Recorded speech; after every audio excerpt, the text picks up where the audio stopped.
جیسا اسامہ عمر صاحب نے بیلجیم سے یہ سوال ہم سے پوچھا ہے، وہ کہتے ہیں کہ اگر ایک لڑکی کا نکاح ہوا ہے مگر رخصتی نہیں ہوئی اور تقدیر الہی سے کوئی ایسا ہوا کہ وہ لڑکا جس سے نکاح ہوا وہ فوت ہو گیا، اب اس لڑکی کے متعلق کیا حکم ہے؟ کیا وہ عدت گزارے گی اور کیا بیوہ کا لفظ جو ہے اس پر اطلاق پاتا ہے، وہ بیوہ شمار ہوگی؟ تو اس حوالے سے برائے کرم وضاحت کرتے ہیں۔ نکاح کے بعد جو ہے ایک رشتہ قائم ہو جاتا ہے، اور اس دوران اگر قبل رخصتانے کے طلاق یا خلا ہو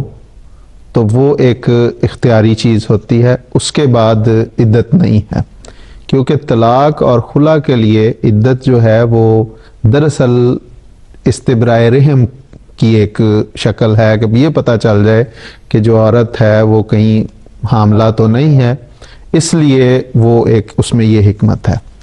جہاں تک وفات کی عدت کا تعلق ہے، وہاں اس میں استبراء رحم کے ساتھ ساتھ ایک سوگ کی بھی کیفیت ہے، اور زیادہ سوگ کی کیفیت ہے۔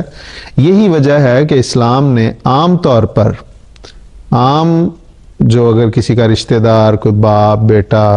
فوت ہوتا ہے، والد فوت ہوتا ہے، تو ایسی صورت میں 3 دن تک افسوس کی مدت رکھی ہے کہ 3 دن تک افسوس ہونا چاہیے۔ لیکن بیوی کے لیے یہ ہے کہ قرآن کریم نے کہا، حضور صلی اللہ علیہ وسلم نے اس کی وضاحت کی کہ وہ 4 مہینے اور 10 دن عدت گزارے گی۔ اب جو سوال آپ نے پیش کیا ہے اس میں چونکہ نکاح کے بعد اس خامد کی وفات ہوئی ہے، ایسے معاملے میں فقہا کہتے ہیں کہ لازمی بات ہے کہ وہ شادی ہونی تھی،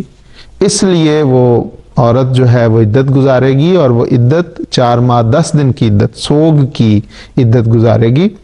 اور وہ اس خامد کی، اپنے وفات ہونے والے خامد کی جسے اس کا نکاح ہوا ہے، اس کی وارث بھی قرار پائے گی،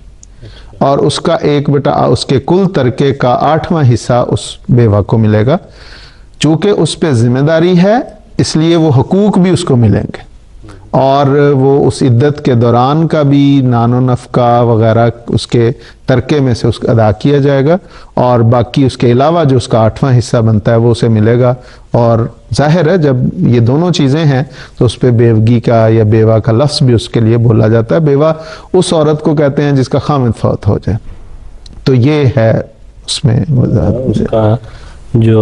اس کے بعد نکاح ہوگا وہ نکاح ثانی شمار ہوگا۔ نکاح ثانی شمار ہوگا۔ جی ٹھیک ہے خیر صاحب، بہت شکریہ۔